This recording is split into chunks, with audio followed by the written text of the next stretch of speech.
So in this video, we're going to talk about laboratory safety. Okay, so in laboratory safety, we are going to go over some cost symbols and just remind you of cost symbols and go through a couple of examples of how to draw laboratory equipment. So first of all, just a little exercise, and my students have already done this if they're watching, and you can move on. But if you stop the video and read all through this and just try and pick out everything that's wrong, because there's quite a few things wrong in here. So I'm going to give you a little pause, stop the video, have a read, think what's wrong. Okay, so here's what's wrong. First of all, Paul ran. Bad thing, don't run in the lab. Stool was sticking out front of the bench. You've got to stick it under the bench when you're doing things because you don't want it to get in the way or knock anybody over.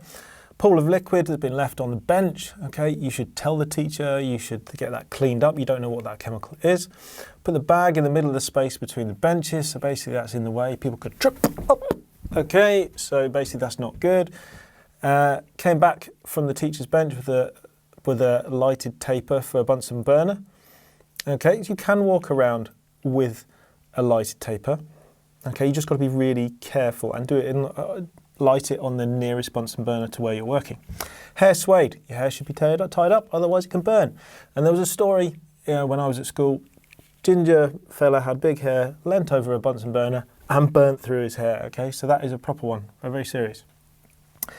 Eager to look down the test tube. Don't really look down the test tube because the test tube could go into your face. Okay, so look at it from the side, all that good.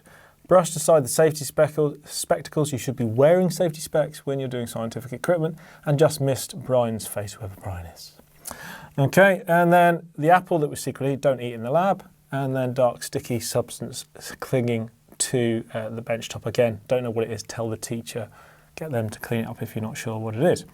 Let's try another one.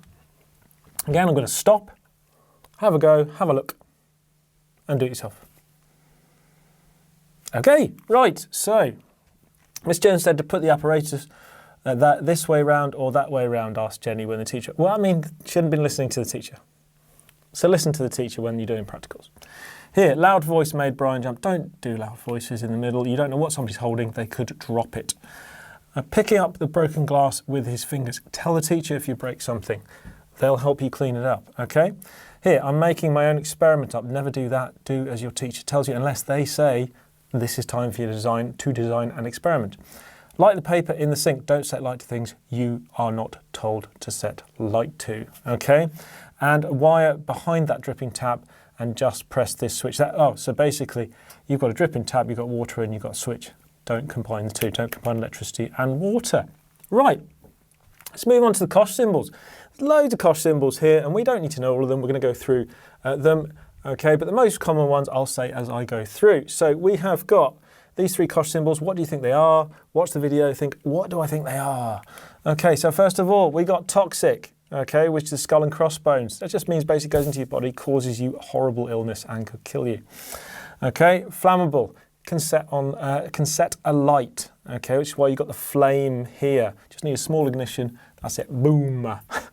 Okay, the oxidizing. Now, oxidizing basically means it creates oxygen, which then can go on fire. And you can see the little gap there, the little fire. Okay, there. So oxidizing agents like hydrogen peroxide and things like that, not very good because they release oxygen and then that can burn. Okay, so often these can be flammable and oxidizing. Right, what does this mean? Okay, so we have got, first of all, our gas is under pressure. The symbol represents situations where the gas is under pressure. So basically just if you've got a gas in a cylinder, which you won't come across most of the time. Explosives, you're not going to come across these, but it's cool. And then serious health hazards, okay? And you won't see most of these. Next one. We have got this one, which is health hazard, so hazard. Okay, and we've got this one, dangerous for the environment. That means don't put it down the sink. So don't put it down the sink. There'll be something in your lab which you can put it in. Okay, and this one is the most common ones. The most common ones are corrosive, toxic, okay? And you need to know definitely those two, corrosive and toxic. Now, that one, you can see it's corrosive, sorry, because it goes and it's eating away at this material here and eating away at a hand.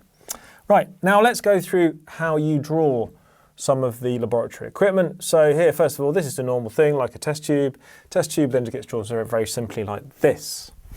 Okay, next one, Bunsen burner. We don't want you to draw a Bunsen burner when you're drawing this kind of stuff, okay? You literally just have a Bunsen burner which can be drawn as heat, just an arrow and heat, and that's your Bunsen burner.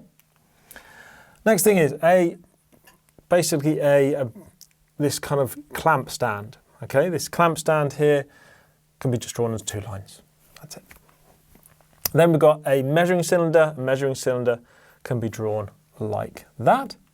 And then we've got a tripod, can be drawn very simply like that. Okay, a beaker, again, just a line, very simple. Conical flask, again, lines, very simple. Evaporating dish, again, just a simple line. We don't need artists here in science. Okay, and then a filter funnel, okay, again, like that. A gauze is just a couple of lines. So you see how it's very simple. And the last thing is a test tube rack. So you've got a test tube rack and you've got these lines coming off the test tube rack. And as I said, last thing actually I meant this one is you've got a thermometer. The thermometer can be drawn very simply like that. So if you're not sure, go back through and there you have all of your stuff. Now, we're going to talk now about a Bunsen burner, because that's very important in terms of lab safety. So we've got 2 Bunsen burners here.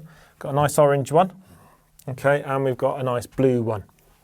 Okay, what are the differences between the two? I know it's written down here, but have a look as you go down to. You can see that one's got the collar open and that one doesn't have the collar open. Okay, closed collar, as you can see down here, less oxygen. Open collar, plenty of oxygen. This is complete combustion, this is incomplete combustion. But really important if you're asked a question about this, why do we use a safety flame? Because we can see it, okay? It's because we can see it, easily visible. You can see it. You can't see that in the lab very well, and that's really hot, much hotter than this. If you're in my class, you'd have seen me put my hand through this, because you can. Don't do it at home. Okay, so this is basically your first video on working scientifically, okay, and shows you all of the different parts of the lab. If you found it useful, please share, like and subscribe and all of that. I hope you found this useful.